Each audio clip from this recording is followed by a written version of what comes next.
अब देखो क्या कह रहे हैं, अब कह रहे हैं, मुझे चिट्ठी लिखी होम हेल्थ मिनिस्टर ने, राहुल जी कोरोना वापस आ गया है, कोविड वापस आ गया है, यात्रा को बंद कीजिए, यात्रा को बंद कीजिए। अच्छा, बाकी हिंदुस्तान में पब्लिक मीटिंग जितनी करानी करा लो, बीजेपी करा सकती है, मगर जहां भारत जोड़ो यात्रा चल रही है वहां पे कोरोना और कोविड है।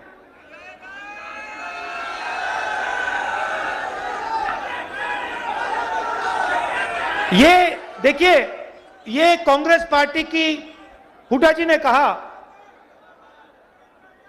आने वाला समय कांग्रेस पार्टी का है, मैं उसको थोड़ा बदलना चाहता हूं।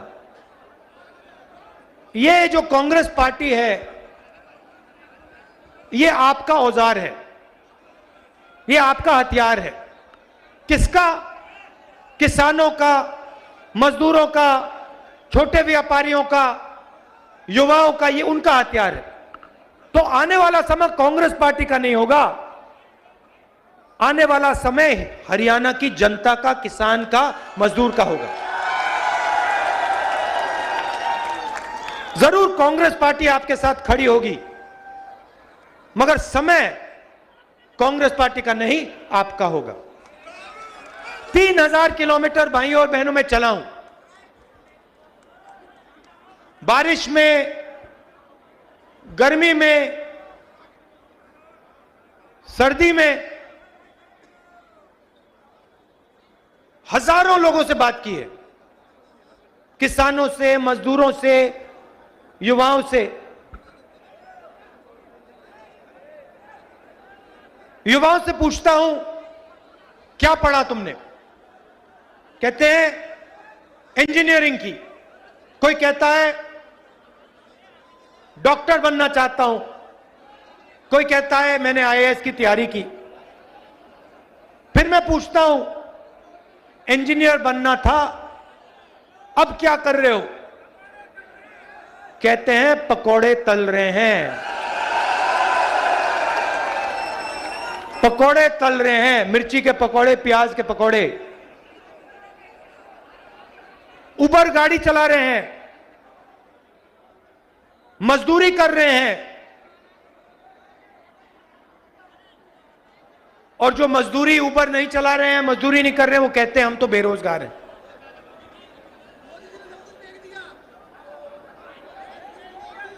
गलतफहमी में हो, मोदी जी ने नहीं किया।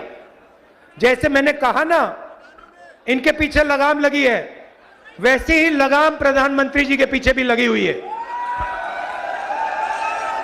सरकार नरेंद्र मोदी की नहीं है, गलतफहमी में मत रहिए।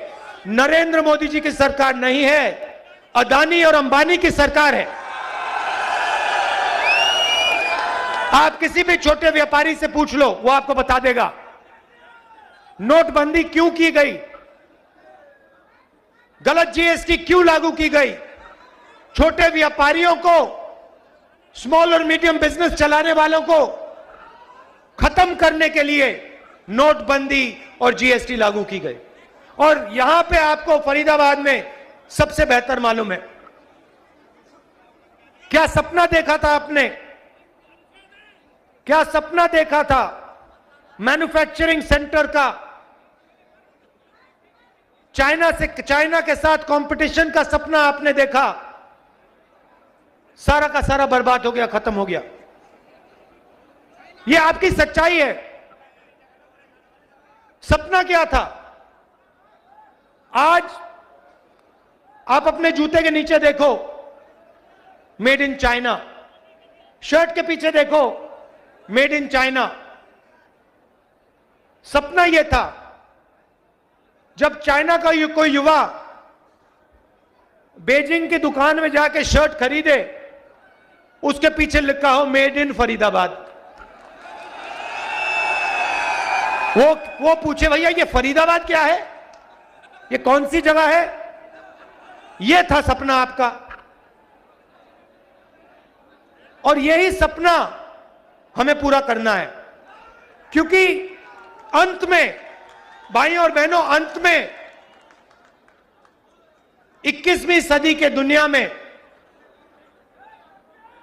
हिंदुस्तान को चाइना के साथ कंपटीशन करना ही होगा और चाइना को कंपटीशन में हराना होगा। और उनको कौन हरा सकता है? उनको हिंदुस्तान के 2-3 अरबपति नहीं हरा सकते हैं। उनको हिंदुस्तान का किसान, हिंदुस्तान का छोटा व्यापारी, हिंदुस्तान का युवा, हिंदुस्तान के स्मॉल और मीडियम बिजनेस चलाने वाले लोग कंपटीशन में हरा सकते हैं, पटक सकते हैं। बेरोजगारी से डर मिटा। इनकी सारी की सारी पॉलिसीज डर फैलाने की पॉलिसीज है। ये चाहते हैं कि किसान, मजदूर, युवा सबके दिल में डर हो, क्योंकि वो उस डर को नफरत में बदलते हैं। अगर इस देश में डर नहीं है तो इस देश में नफरत नहीं हो सकती। आप सोचो, आपके दिल में नफरत कब पैदा होती है? जब आपको डर लगता है। जब आपको डर नहीं लगता तो नफरत नहीं पैदा हो सकती है। और यही आरएसएस के लोग करते हैं। ये डर फैलाते हैं और फिर उस डर को नफरत में बदलते हैं। हम कहते हैं डरो मत, और हम मोहब्बत फैलाते हैं। हम एक हिंदुस्तानी को दूसरे हिंदुस्तानी से गले लगाते हैं। ये हमारा काम है। आपने इतना प्यार दिया। देखिए, ये आसान काम नहीं है। मैंने सोचा था जब कन्याकुमारी से निकले, सब यात्रियों ने सोचा भाई 3600-700 किलोमीटर आसान काम नहीं है। हिंदुस्तान के लिए हमने ये काम शुरू किया, मगर हमने सबने सोचा था कि आसान काम नहीं है। मगर 10 दिन में अजीब सी बात होनी शुरू हो गई। हम सुबह उठते, आमतौर से आदमी सुबह उठता है, फ्रेश होता है ना, जगने के बाद फ्रेश होता है, और शाम को थोड़ी थकान आ जाती है। सही बात। अजीब सी बात यह थी कि हम 5 बजे उठे, 7-8 घंटे चले और शाम को कोई थकान नहीं। आप किसी भी यात्री से पूछ लो, किसी को थकान नहीं हो रही। आप मेरा चेहरा देखो, क्या आपको लग रहा है, मेरे चेहरे पे लग रहा है कि मैं 3000 किलोमीटर चला हूं? ना। क्यों? क्योंकि आपने अपनी शक्ति हमें दी। हम अपनी शक्ति से नहीं चले हैं। हम अपनी शक्ति से नहीं चले हैं।